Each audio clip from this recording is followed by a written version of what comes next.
In this video, we'll be going over how to create a key part of your business plan. This will be primarily for a nursery, though these instructions will be helpful for whatever business you set up. If you are new here, a little info on myself is I currently run a nursery in London, and this channel is set up by myself to help people open their own nursery. This is primarily done through the course Open Your Nursery in just 6 months without a massive budget, which teaches the key steps needed to open your own nursery. If you haven't already and you do want to open your own nursery, make sure you hit that subscribe button and notification bell. I post regular videos to help teach you how to open up. Also, if at any point you're enjoying this video and want to see more, do not forget to hit that like button. And do not hesitate to comment if you have any questions. So today we'll be going over how to write a business plan. We will go over the key sections to include and what to put in each section. At the end, I will also go over some mistakes that many people make when writing a business plan so that you don't make them too. I've also attached a free business plan template which you can download by clicking the link in the description. Now, the thought of starting a nursery is an exciting time for most people. I love seeing the joy and excitement when people come to me and ask me to help them set up. Though how to write a business plan is one of the first things I tell them to get started doing. And how to write a business plan for a nursery is one of the first things you should be doing too. Though as you're watching this video, you are off to a good start. Writing your business plan yourself or with guidance like what you get on the full course gives you a deep understanding of your business and what it will take to make your nursery to be successful. This is why I would never suggest paying someone to write a business plan for you. So why write a business plan? Writing a business plan helps to give you a clear statement of your nursery's mission and vision. It sets values that you can lean upon and helps to steer you through tough times. It sets a benchmark you can use to track your progress and performance. It gives analysis of your nursery industry, including opportunities and threats. It gives you insight into your potential customer and what your parents may want. It lets you know how much you will make as well as your likely costs, and is essential if you hope to get outside funding. A business plan also helps to reduce the likelihood of your cash running out, reduce the likelihood of you missing projections, losing customers due to poor quality, becoming overwhelmed by too many tasks or options, and also helps prevent you from going bankrupt because you don't have a plan of how to make money. Always remember, time spent putting together a good business plan is always time well spent. The more time you spend, the better prepared you'll be. Without writing down your goals and plans, after a while you'll end up forgetting them, or they'll become blurred in your mind. You will end up being too focused on actually running your business, you forget all the amazing plans you had at the start of opening your nursery, like opening that community space for parents. By writing it down in this document, it enables you to go back and remember what you planned. All this is why writing a business plan is so important. You wouldn't go on a journey to a place you don't know without knowing how to get there, without planning the route, knowing how long it will take, whether you need to make stops or bring snacks, etc. So don't do that with your business. You have the destination to open your own nursery. You just need to plan how to get there. And I personally like to think of the Open a Nursery course works as your Google Maps to get you to that destination. So what is a business plan? A business plan is simply put a document that contains a review of your business and defines your business objectives. As mentioned, it is essential if you ever want to get outside finances like a business loan or equity funding. Though even if you don't, it is so important to help you understand your business. Put simply, a business plan is a plan of what your goals are for your nursery and how you plan to accomplish them. It's basically a blueprint to accomplish your goals. So what do you put in your business plan? Your business plan is made up of many different sections and it's up to you what you put into it. Some business plans can be 10 pages, where some can be just a couple. Now we'll go through different sections you can include. You can choose which ones you want to put in and how detailed you want to go into each section. I will quickly list each section first and then go into more detail later on in the video. The first section is the executive summary. This is a summary of the key points in your business plan. It can include key information like your profit and loss. It should be short and concise and convey why your nursery is viable and why it will be successful. You should include any experience you've had in childcare here. The second section is the company overview. This is where you describe your company and your ethos, including your mission and vision statement, a description of your values, services, and ways you are unique, and what opportunities you plan to seize. Your business environment. This section analyzes your local nursery industry, giving descriptions of direct and potential competitors. The next section is your business environment. This section analyzes your local nursery industry, giving descriptions of direct and potential competitors, and gives a close look at your customers, example, their age, employment status, and what they might want from a nursery. Your company description. Here you include information about your staff structure, the different services you offer, example part-time, full-time, whether you do drop-offs, your marketing potential, etc. One tip here though is when describing the roles in your business, it's good to define the different roles you will be playing in the business too. For example, if you do marketing, accounting, etc. At the beginning you're likely to be doing everything, all the marketing, accounting, etc. By having the roles separated, it makes it easier for you to hire people to replace you when you do expand, and potentially when you want to step away from the nursery and have someone run it for you. Another section is your company strategy, which puts strategy going forward for the company. Then you have your marketing plan, where you describe how you plan to reach parents and how you make sales and develop loyal customers. Then the financial review, which outlines your current finances as well as what you expect your income and expenditure to be. It will also include financial statements like your balance sheets and cash flow statements. Next, your action plan, where you detail steps involved in implementing your business plan. The final section you include is your appendix. In this section, you just put any information to support your business plan. It may include reports, legal documents, etc. It's just used to justify some of the things you have put in the business plan and gives a more rounded understanding of your business plan. The goal of your business plan is to answer these questions. Does the nursery have a good chance of starting and succeeding? How much money will the business need to get up and running? Who are the customers and how will you reach them? And why parents would choose you over your competitors. It should also help you learn whether you're prepared to run the nursery, how you can turn your passion for children into a profitable business, what resources you will need, and how much you should and can charge. So where do you start? We will go into what to put into each section in a minute. But remember, if you want a free business plan template, you can get access to one by clicking the link in the description. When starting your business plan, I always start with what you know. Firstly, start by creating the sections mentioned above. Then start by adding to your executive summary and writing about your experience in childcare. For example, how many years experience you have, any qualifications you have, and why you got into childcare or why you want to open and start your own nursery. And also describe what sort of nursery you want to create. If you don't have any childcare experience, you can list areas that will make you suitable to run a nursery. For example, any business experience you have or any support that you will have to help you with the childcare side. Once you've done this, you can begin completing the following sections in any order you wish. So firstly, your executive summary. As well as putting your experience, you may also want to include what you plan to do different than other nurseries, your mission statement, basically why you want to open, some key objectives for the first few years, for example, to be profitable by the end of year 1, to run at near capacity by the end of year 2, etc. Anything you believe will make you successful. Are you already known to your local community? Will you offer parents something that other nurseries don't? Will you market well? Your organisation structure. Are you running the nursery by yourself? Will you have a partner? Will you hire a manager?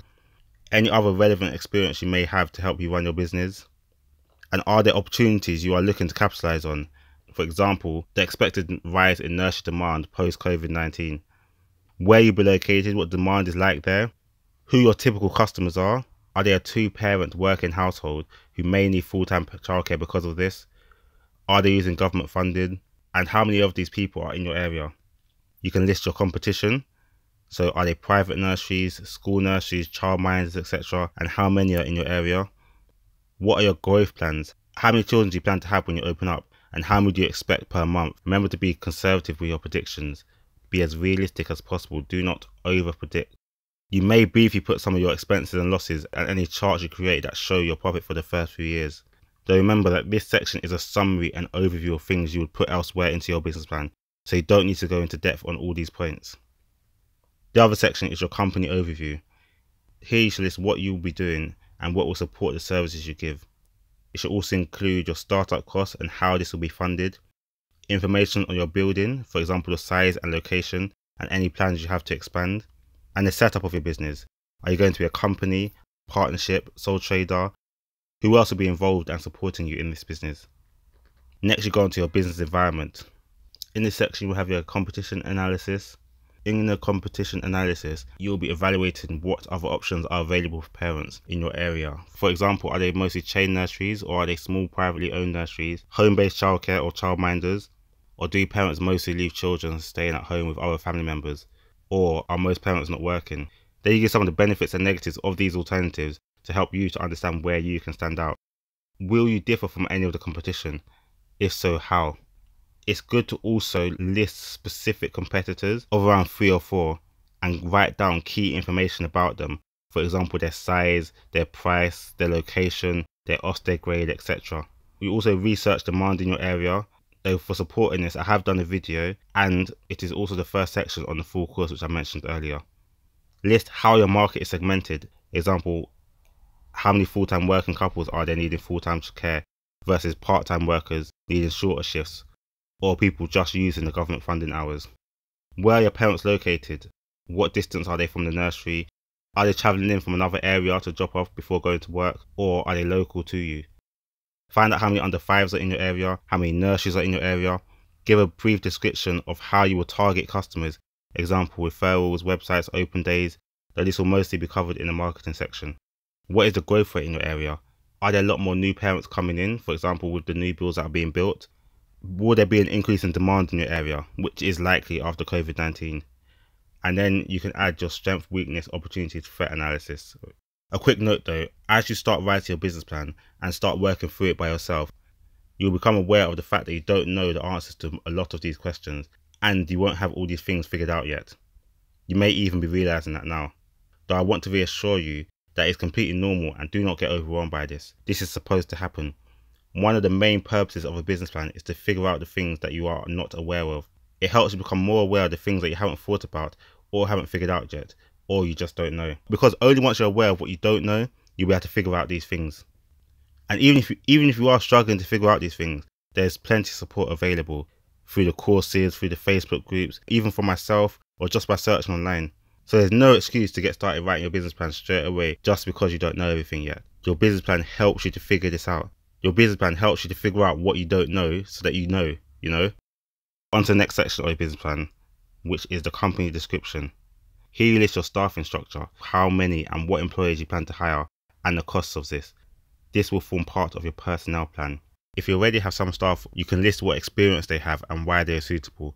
You should also put in when you will hire new staff and how you will recruit them. Then you can go on to listing the services you offer, for the opening and closing times, whether you're all year or term time only, will you do school drop-offs, will you allow part-time or full-time, etc, etc. List how you would teach. Are you going to be on a Montessori type nursery, learning through play, etc, and what is your focus? Are you trying to be a fun nursery where children learn through play, or are you more regimented? The next section will be a company strategy. You will answer questions like what is your ethos or your value proposition. Use your SWOT analysis to determine this.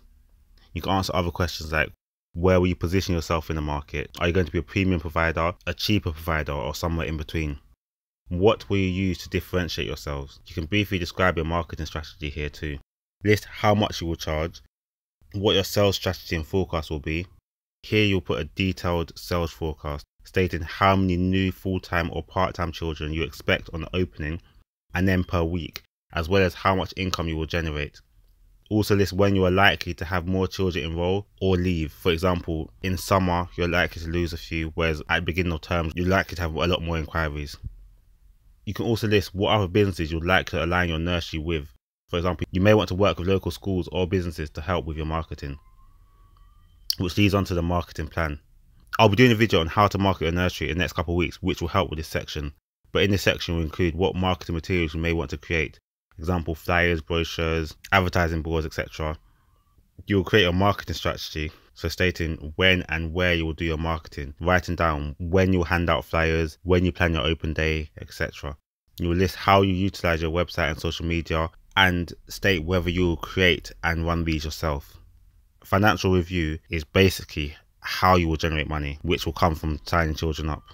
So you may have other ways to generate income as well. You might want to rent out part of your building, you might want to do stay and play sessions, etc. Create your key financial tables here as well, including your profit and loss accounts, balance sheets, break-even analysis, cash flow forecasts, and business ratios. One of the final sections is to create your action plan. Set milestones of when you want to complete certain things. For example, when do you plan to complete your business plan? When do you plan to apply for funding? When do you plan to register for Ofsted? When do you want to get your building? Answer those sort of questions.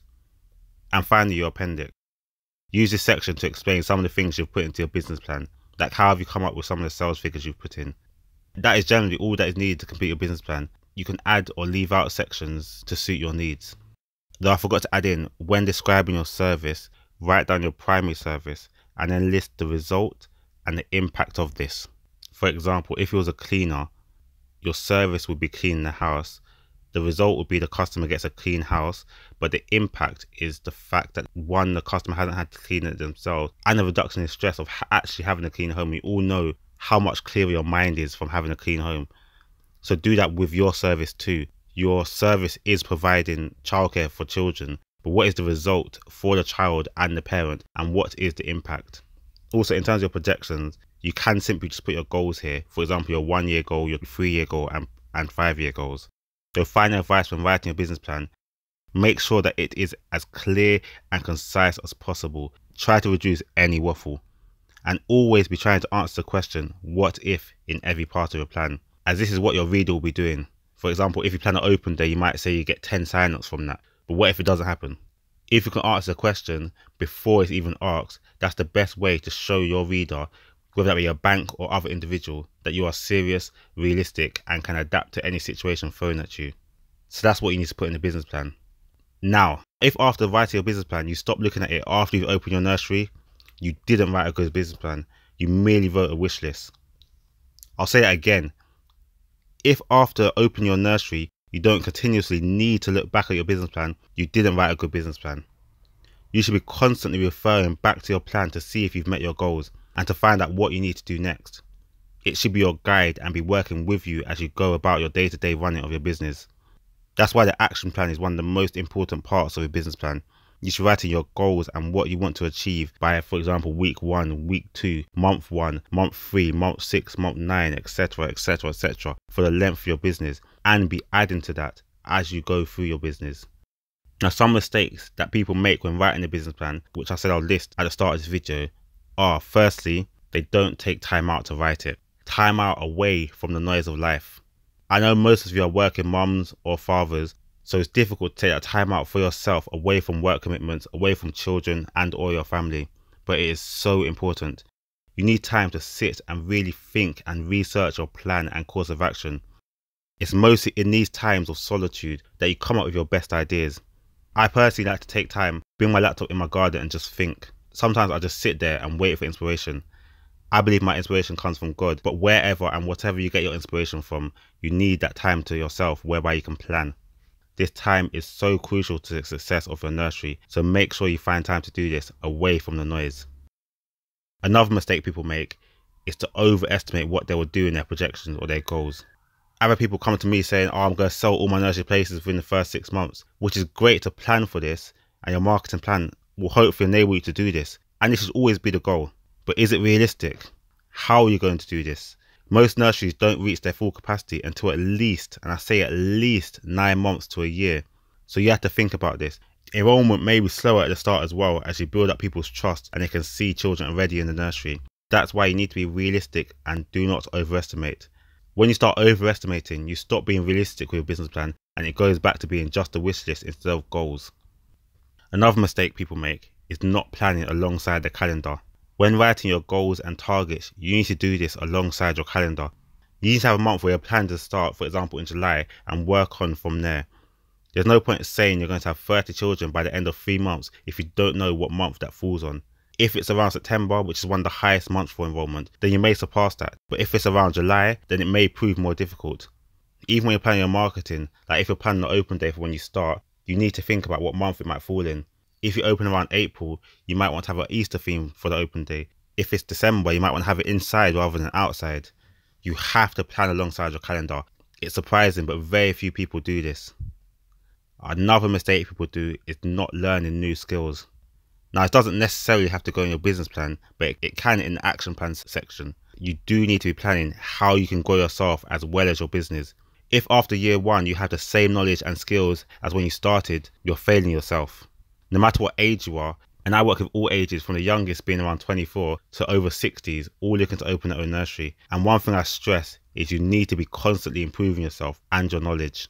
Get yourself on training, whether that be learning new behaviour management skills, dealing with bias in the nursery, or learning business management skills like marketing. You need to be constantly growing, looking at what training or courses you'll be going on to next. At whatever period you want, for example at the beginning of each year, you need to be thinking, What skills do I need to make my nursery more environmentally friendly? What skills do I need to sell more nursery places? What skills do I need in order to increase my nursery presence online?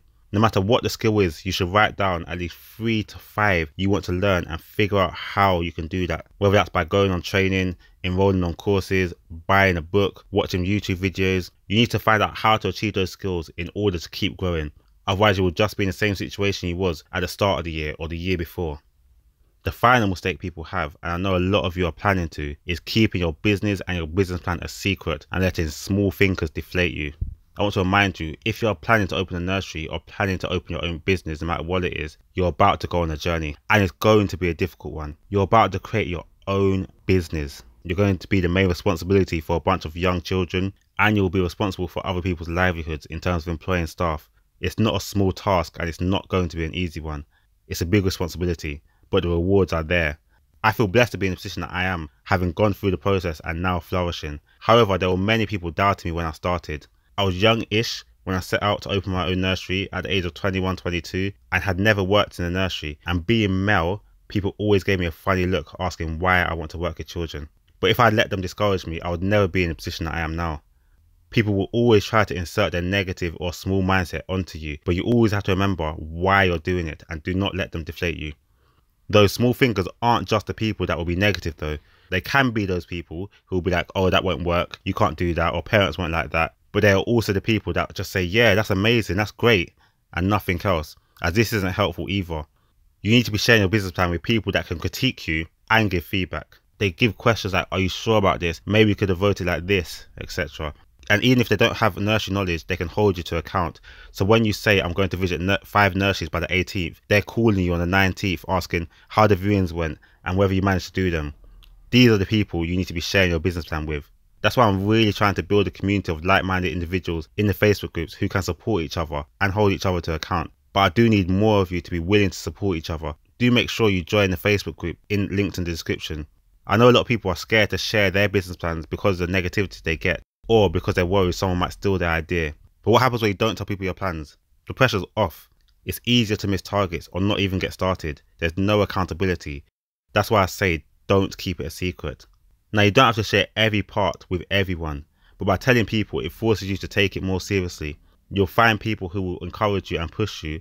Some people might even support you with ideas that you hadn't thought about. And even when you hit hurdles, you can share that burden and offload some of that burden. As it says in the Bible, 2 are better than 1, as when one fails, your friend can lift you up. So don't keep it a secret. Share with others and they'll be able to hold you accountable and support you. So that's why you need to write a business plan, how to write it, what to include, and some mistakes to avoid. Now you know this, it's down to you.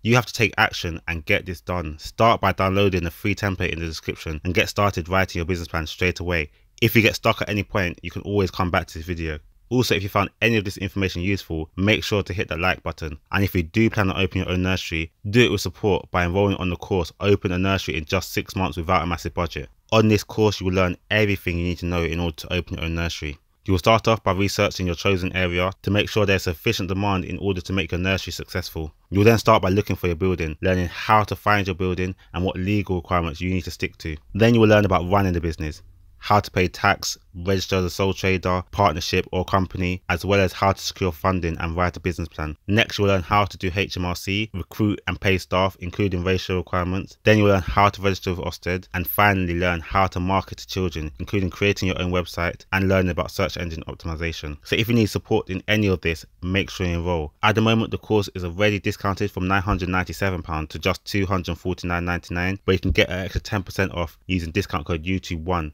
It gives you lifetime access as well. So if you do plan to open a nursery, enroll now before this discount expires. Just click the link in the description. On my next video, we'll be learning about how to market your nursery in order to sell places fast. So make sure to subscribe to find out when this comes out. I again want to thank you for watching. I know this has been a bit of a longer video, but I hope it's been useful. We've covered a lot, but don't forget to download your free business plan template in the description. And I wish you all the best in your journey and dream of opening your own nursery. God bless, and I'll see you on the next video.